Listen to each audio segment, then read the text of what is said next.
நாங்கடா நடக்குதுங்க டேய், இப்படியாடா பண்ணுவீங்க கட்டட்டுன்ற பேர்ல திடீர்னு இப்போ அன்ஷிதா கூட கும்மி அடிச்சுக்கிறாரு நம்ம விஷால். இதுக்கு நடுவில் பாத்தீங்கன்னா ஒரு சப்போர்ட் மாதிரி நம்ம ஜெஃப்ரி இருந்தாப்புல. ஜெஃப்ரியை நேற்று தூக்கிட்டாங்க, இன்னைக்கு அன்ஷிதாவை தூக்குவாங்களான்னு தெரியல. சண்டே எபிசோட்ல என்ன நடக்க போகுது அப்படின்றது நம்ம எல்லாம் அவளோட எதிர்பார்த்து நிற்போம். அன்ஷிதாவை இன்னைக்கு தூக்கிட்டாங்கன்னா பெரிய கண்டென்ட் எல்லாம் பண்ணுவாங்கன்னு வைங்க. ரெண்டு பேரும் அழுது புரண்டுன்னு இல்லை, அழுது கட்டி பிடிச்சி ரொம்ப கட்டிப்பிடி வைத்தியம் எல்லாம் பண்ணுவாங்கன்னு நினைக்கிறேன். என்ன பண்ணுகிறாங்கப்பா, ஐயோ இந்த விஷால் பையனுக்கு ஒரு அசிங்கமே இல்லை போடுது. முதல்ல தர்ஷிகா கூட ரொம்ப அப்படியே லவ் கண்டென்ட் மாதிரி வந்தாரு. ஆனால் அன்ஷிதா கூட ஏதோ சீரியஸாக தான் இருக்குது போடுது. அதனால தான் வந்து அன்ஷிதாவால் தான் தர்ஷிகாவை ஒரு அவாய்ட் பண்ணாருன்ற மாதிரி எனக்கு ஒரு டவுட் வருது. பலருக்கும் இந்த டவுட் வரும்னு நினைக்கிறேன். பார்க்கலாம் இன்னைக்கு ராத்திரி என்ன நடக்குதுன்றது. நம்ம விஜேஎஸ் வருவார், வந்துட்டு என்னப்பா விஷாலா இல்லப்பா அப்படி தானே, ஆமாம் தானே அப்படின்ட்டு போவார். தர்ஷிகா தூக்குனது ரொம்ப நல்லதா போச்சு அப்படின்றது தான் நிறைய பேருடைய ஃபீலிங்ஸ். ஆச்சுன்னா தர்ஷிகா இதெல்லாம் வந்து வேஸ்ட் பீஸுங்க தான். மஞ்சரி இந்த வாரம் அவுட் ஆனால் ரொம்ப நல்லா இருக்கும், ஆனால் அது அவுட் ஆகிற மாதிரி தெரியல. ஆனால் கண்டென்ட்லாம் முடிஞ்சு போச்சு. தங்கம் அப்படின்னாங்களே மஞ்சரி அன்னைக்கு, அதெல்லாம் முடிஞ்சது. வந்து அவங்க பையன் வந்து ரொம்ப நல்லா பேசினாரு, உங்க பையன் வந்து ரொம்ப நல்லாவே பேசினாப்புல இதெல்லாம் பேசிட்டு போனாரு நேற்று நம்மளுடைய விஜய் சேதுபதி. என்னதான் பண்றானுங்க இவனுங்கன்னு தெரியல. ஏன்னா மொக்கை ஆகி போச்சு. லாஸ்ட்டு 2 வாரம் தானே இருக்கு, இல்லை 3 வாரம் இருக்கா, ஆமாம் தானே, 30 நாள் இருக்கா, ஆமாம் தானே, இல்லை 20 நாள் இருக்கா, ஆமாம் தானே.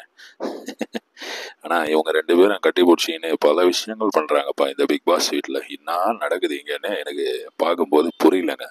வருங்க ஜெஃப்ரி வந்து எப்படி கட்டி தழுவுறான். ஆனால் கேட்டால் அக்கானுவான், சேச்சின்னுவான், தங்கச்சின்னுவான், தம்பின்னுவாங்க. விஷால் ரொம்ப காண்டில் பார்த்துருந்தாரு. ஆனால் அன்னைக்கு இதெல்லாம் லைவ்ல இருந்தது, எபிசோட்ல அவ்வளோவா காட்டல. ரொம்ப பயங்கரமான கண்டென்ட்லாம் கொடுக்குறாங்கப்பா இவங்க. இவர் திடீர்னு இப்படி ஒரு ஸ்டெப் எடுப்பாருன்னு நான் கொஞ்சம் கூட எதிர்பார்க்கல. நீங்கள் எதிர்பார்த்துருந்தீங்கன்னா கமெண்ட்ல சொல்லுங்க, நான் அதை எடுத்துக்கிறேன். அன்ஷிதா ஒரு ஸ்பெஷல் கேரக்டர் அப்படின்னு தான் எனக்கு தோணுது. ஏன்னா அந்த அம்மா வந்து திடீர்னு யாரு கூட ஜெல்லாவாங்கன்னு சொல்ல முடியாது. அந்த மாதிரி ஒரு ஜெல்லிங் பார்ட்டியா இருக்காங்க கடைசியில். ஆனால் தங்கச்சி, தம்பி, அக்கா, அண்ணன், அண்ணி, அப்பா இன்னும் சொல்ல. நான் தப்பா பேசுறேன்னு நினைக்காதீங்க, நான் வந்து இருக்கிற விஷயத்த தாங்க சொல்றேன். இது பாருங்க, இப்படி கட்டி பிடிச்சி நெருக்கிறான். இதை வந்து அக்கா தம்பின்றவங்க. சரி, அந்த மாதிரி பண்ணி விளையாடுற உண்மையிலேயே அக்கா தம்பி இருக்காங்க. ஆனால் அவங்க வந்து ஒரு ஏஜுக்கு அப்புறம் இவ்வளோ தூரம் இந்த மாதிரி எல்லாம் பண்ண மாட்டாங்க. இது வந்து கொஞ்சம் வல்கராக இருந்தது. அதில் வேற பிக் பாஸ் உடைய நம்மளுடைய எடிட்டிங் டீம் கேமராவை வந்து நவுத்தி பல விஷயங்கள் காட்டுவாங்க. அதாவது மேலே காட்ட வேண்டிய கேமராவை திடீர்னு கீழே எடுத்துன்னு போவாங்க, கீழே காட்ட வேண்டியதை திடீர்னு மேலே எடுத்துன்னு போவாங்க. இதெல்லாம் வந்து பிக் பாஸ் வீட்டில் சகஜமாப்பா. ரயான் வந்து தொட்டு பார்த்துட்டு இல்லை ட்வின்ஸுன்னாரு. அன்ஷிதா வந்து வயிற்றுல இடிக்காதரா ஜெஃப்ரி, வயிற்றுல அடிச்சின்னா வயிற்றுல வந்து 4 மாதம் அப்படின்னாங்க. உடனே ரயான் தொட்டு பார்த்துட்டு தண்டா சாக்குன்னு வயிற்ற தொட்டுட்டு, ஓ இல்லை ட்வின்ஸு அப்படின்னு. என்னங்கடா நடக்குதுங்க, பவித்ரா ஜனனி பாவம் சைடில் நின்று என்ன பேசுறீங்க நீங்க அப்படின்ற மாதிரி கேட்டுருந்தாங்க. எப்படியோப்பா, ஏதோ இன்ட்ரெஸ்டிங்காக காட்டணுன்றதுக்காக இருக்கிற மீனிங்ல வச்சு ஏதோ ஓட்டினுக்கிறாங்க. இதை பாருங்க, எப்படி கேமரா கீழே போச்சா அப்படியே வந்து கேமரா மேலே போவோம், அப்படியே கீழே போவோம். இந்த மாதிரி பல விஷயங்கள் நடந்துருக்கு பிக் பாஸ் வீட்டில்.